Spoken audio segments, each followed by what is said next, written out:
কসম খোদার, আল্লাহর সাহায্য ছাড়া জিতা যাবে না। পারবেন আল্লাহর সাহায্য ছাড়া জিততে? আজকে তো সারা দুনিয়ার কান্না সবচেয়ে বড়, আমি শেষ জায়গায় চলে আসতেছি পড়ায় উঠা উঠি না করি। সারা দুনিয়ার চিৎকার তো হলো আল্লাহ সাহায্য করেন না কেন, পাঠান না কেন? জিজ্ঞেস করেন ওলামাদের থেকে। প্রত্যেক মাদ্রাসায় ডেলি দোয়া হয়, আল্লাহওয়ালারা সারা রাত্র চোখের পানি ঝরায়। গত রমজানে তো আমি মনে করছিলাম যে এইবার ঈদ দুইটা হবে, একটা রোজার ঈদ আর একটা ফিলিস্তিনের স্বাধীনতার ঈদ। কেননা আমি আমার জীবনে কেন আমার মনে হয় মক্কা মদিনাও কোনোদিন এত কান্না দেখে নাই। গত ঈদ রমজানে যত কান্না হয়েছে কোনোদিন এত কান্না দেখে নাই আমার মন হয়। আমি তো পড়ায় রমজানে দেখছি, কিন্তু এত কান্না ইরাকের যুদ্ধেও আমি এত কান্না দেখি নাই। গত রমজানে ইমাম যেইভাবে কাঁদতে ছিল, মুক্তাদিরা যেইভাবে, মুসল্লিরা যেইভাবে কাঁদতে ছিল, পুরো হেরেম খচা খচ বড়া পড়ায় কুটি খানিক হবে মক্কায়, মদিনায় হবে কুটি খানিক। দুই হেরেমে যখন কান্নার রোল তোল উঠত, বেতেরের ভিতরে কুনুতে নাজেলায় ইমাম সালাম সেজদার থেকে উঠা যেত। হাজারো হবে আমি দেখছি চোখে, যারা সেজদায় পড়া কান্তি আছে, কান্তি আছে, কান্তি আছে, কান্তি আছে। আমার বিশ্বাস ছিল যে এইবার দুটাই হবে, কিন্তু রোজা পার হয়ে গেল, ঈদ পার হয়ে গেল, কোরবানি পার হয়ে গেল, আবার রোজা চলে আসতেছে, 1 বছর পুরা হলো, আবার সামনে রোজা চলে আসতেছে, কিন্তু সাহায্যের কোনো লক্ষণই দেখি না। অথচ এই মুহূর্তে সাহায্যের সবচেয়ে বেশি দরকার, আল্লাহর সাহায্যের দরকার। আর আল্লাহ যদি সাহায্য করেন তাহলে আল্লাহ তো দেখায়া দিয়েছেন, ঠিক না? আমি আল্লাহ লড়লে কি হবে? আল্লাহ প্রমাণ দিছে, তুমি হাতি নিয়ে আসবা, আমি আবাবিল নিয়ে আসবো। কি হাতির সামনে আবাবিলের পার্সেন্টেজ কতটুকু জানেন? কতটুকু? হুজুররা বলুক কতটুকু? আবাবিল আদা 6টা গোজন না, কিন্তু শুধু আর ডানাগুলোই আছে, আর কিচ্ছু নাই। ও শুধু, কেউ হজ করছেন? সামনের করছেন হজ? রাত্রে দেখছেন হেরেমের কাবার চতুর্দিকে ছোট ছোট একটা পাখি চোখে দেখা যায় না উঠতেছে? ওটা আবাবিল, ওটাই আবাবিল। ও শুধু 2টা ডানাই আছে, আর কিছু নাই। 1 লক্ষ গুণ ছোট না, 1 কোটি গুণ ছোট বললেও মনে হয় মিথ্যা হবে না। হাতির থেকে 1 কোটি গুণ কি ছোট। আল্লাহ বলে, তুই হাতি নিয়ে আসছিস, আমি আবাবিল নিয়ে লড়ব। আরো একটা উদাহরণ দেখাই। ফেরাও নমরুদের রাজত্ব ছিল 800 বছর। কত? পুরো 800 বছর কোনো অপোজিশন ছিল না। মশা ঢুকার আগে 400 বছর, মশা ঢুকার পরে 400 বছর। একটাই ইতিহাসে মশা পাওয়া যায় যার 400 বছর বয়স ছিল, যেটা নমরুদের মাথার ভিতরে ঢুকছিল। বাকি সব মশা 72 ঘন্টায় মরে যায়, শুধু এটা 400 বছর, তাও ল্যাংড়া। আল্লাহ পাল্লাকে সমান করতেছিলেন। যখন মশা ঢুকে নেয় তখন যে আসতো সে সেই নমরুদকে সেজদা করতে হতো। যখন মশা ঢুকছে তো এখন যে আসতো সে আইসা আগে মাথায় জুতা দিয়ে একটা বাড়ি দিত। তো আল্লাহ জুতার বাড়ি আর সেজদা দুটার পাল্লা কি করছে? সমান করছে। তো আল্লাহ নমরুদের মতো। ও আরেকটা মজার খবর, 4 জন বাদশার ভিতরে একজন নমরুদ, যাকে আল্লাহ পুরা দুনিয়ার রাজত্ব দিছিলেন, তার ভিতরে একজন হলো নমরুদ। আল্লাহ লড়ছে কি নিয়া? কি মশা, তাও ল্যাংরা। কি আজকে যদি আল্লাহকে বলি, আল্লাহ আপনি লড়তে চলে আসেন, তা আল্লাহ তো আমাকে বুঝায় আমি লড়ি, তো লড়ি কি করা? সারা দিনে তো 110 বার আল্লাহ বলে না। শুক্রবারের পর শুক্রবার আসে, কোন শুক্রবারে 200 বার কেউ দুরূদ পড়ে না। অথচ আমি তো হুকুম দিছিলাম বন্ধুকে যে উম্মতকে বলে দেন শুক্রবারে যেন আপনার উপরে বেশি বেশি দুরূদ পড়ে। আর দুরূদ তো এই জন্যই ছিল যে পুলসিরাত পার হবে দুরুদের প্রটোকলে। যার দুরূদ যত বেশি সে পুলসিরাত পার হবে তত সহজে। এই জন্য এই উম্মত ডাইরেক্ট জাহান্নামে পড়বে না। জাহান্নামে যদি পিছলায়ও যায় পুলসিরাত থেকে, তো পুলসিরাত ধইরা লটকায়া থাকবে, ঝুলা থাকবে। দেখা হবে আর দুরূদ আছে কিনা। যদি দুরূদ পড়া থাকে তো দুরূদ ছুটতে ছুটতে আসবে, একে ধইরা পুলসিরাতের উপরে উঠায় দাঁড় করাবে। দুরূদ আগে পিছে ডাইনে বামে হইয়া একে পুলসিরাত পার করাবে। শুক্রবারে বলছিলেন তো দুরূদ পড়তে, দুরূদ তো পড়ে না। নবীর আদর্শ তো বাদই দিলাম, নাইলে এত টাকা কেন চুলের পিছে যুবক খরচ করবে? অধিকাংশ যুবকই তো 500 টাকার নিচে চুল কাটা হয় না, কেননা ও চুলের ডিজাইন দেখে নেটের ভিতরে পছন্দ যেটা হয় ওটাকে দেয় স্ক্রিনশট, নিয়ে যায় সেলুনে, সেলুনওয়ালা ডিজাইন দেখেই কাইতোয়া পড়া যায় আর বলে এটা 500-র কমে কাটা যাবে না। কিন্তু ওর তো ডিজাইন দিলের ভিতরে ঢুকে গেছে, ও বলে 500 কেন, 1000 হইলেও কাটবো, কাট। 500 টাকা দিয়ে চুল কাটায়। মা বোনরা ফ্যাশন করে নেটে দেখা। ইসলামে কি সাজগোজ নাই? না নাই?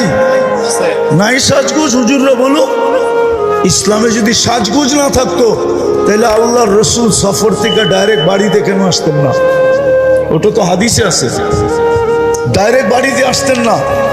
জিজ্ঞেস করছে, ইয়া রাসূলুল্লাহ, এতদিন পরে আসলাম, ডাইরেক্ট যায় ঢুকা যাই? আল্লাহ রসুল বলছে, না, কোন অবস্থায় আছে তুমি কি জানো? হয়তো যায়া দেখবে চুল এলোমেলো, কাপড় সাপড় ময়লা শয়লা, সাজ নাই গুজ নাই, বাড়িতে তুমি ঢুকবা, লাগবো তোমার কাছে কাজের মহিলার মতো, তো তোমার মন লাগবে না।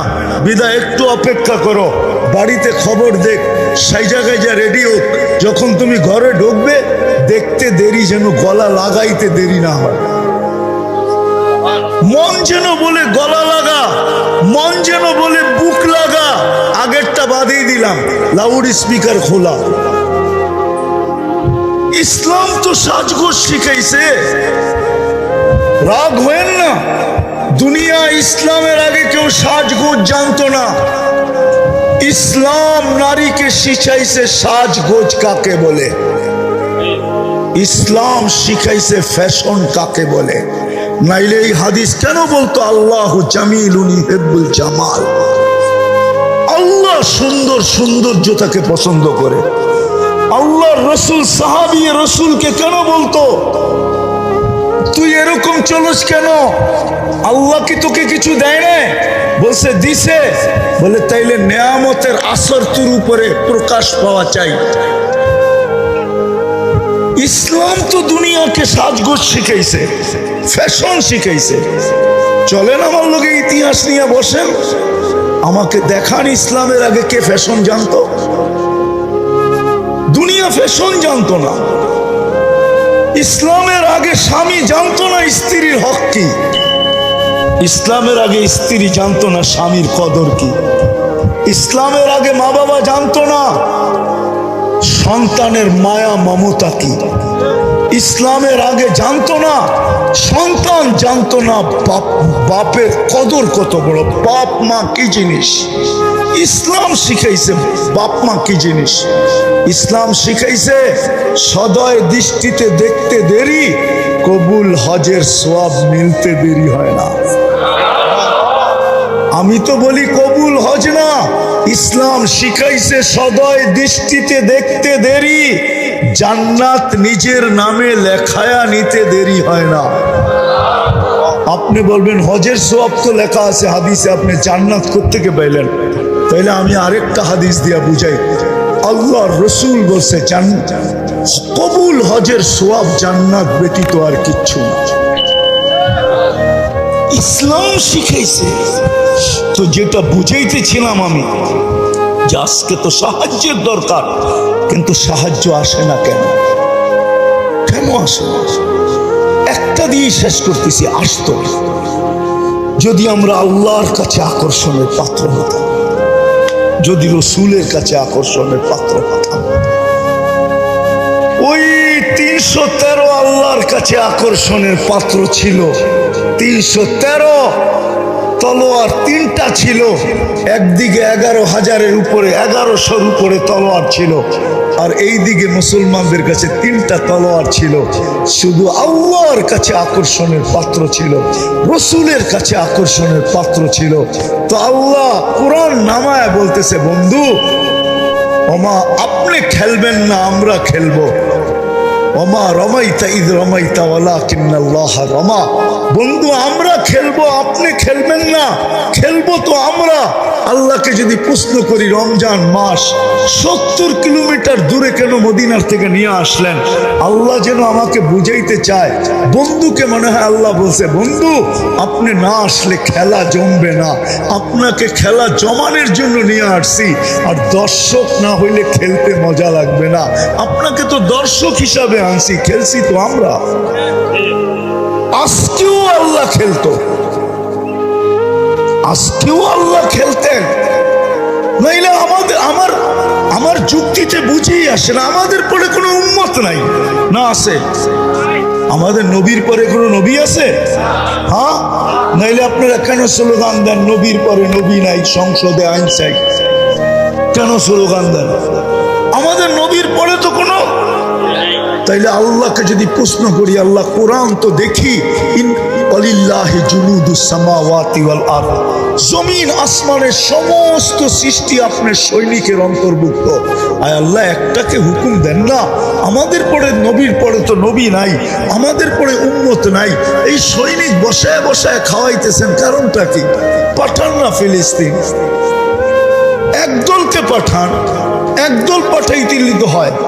কিন্তু আল্লাহ তো আমাকে বলে আমি পাঠাই, তো পাঠাই কি করে? তরিকা বাদ দিলাম, আদর্শ বাদ দিলাম, আদর্শ বাদ দিলাম। ওরা তো ডেলি 100 বার আমাকে আল্লাহ বলেও ডাকে না, বক্ত করে আমারটা সব। শুক্রবারে 100 বার আমার বন্ধুর দুরূদ পড়ে না। আমি তো তোমাদেরকে ইজ্জত করছিলাম বন্ধুর খাতিরে, নইলে তোমাদেরকে এত বড় সম্মানে ভূষিত করব তো করব কেন? কুদরতি হাতে আমি তোমাদেরকে বাছাই করব তো করব কেন? তোমাদের মাথায় শ্রেষ্ঠত্বের মুকুট দিব তো দিব কেন? কুনতুম খায়রা উম্মার ঘোষণা দিব তো দিব কেন? তোমাদেরকে আমি আমার জন্য পছন্দ করব তো করব কেন? সুহাদা আলান নাস, কিয়ামতের দিন আল্লাহ নিজের জন্য আমাদেরকে পছন্দ করছেন।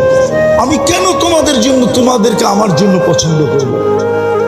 এরা তো আমার বন্ধুর উপরে দুরূদ পড়ে না। যুবক তো নবীর স্টাইলে চুল কাটে না, মা বোনরা ফাতেমার স্টাইলে সাজে না। সব বাদেই দিয়া দিলাম।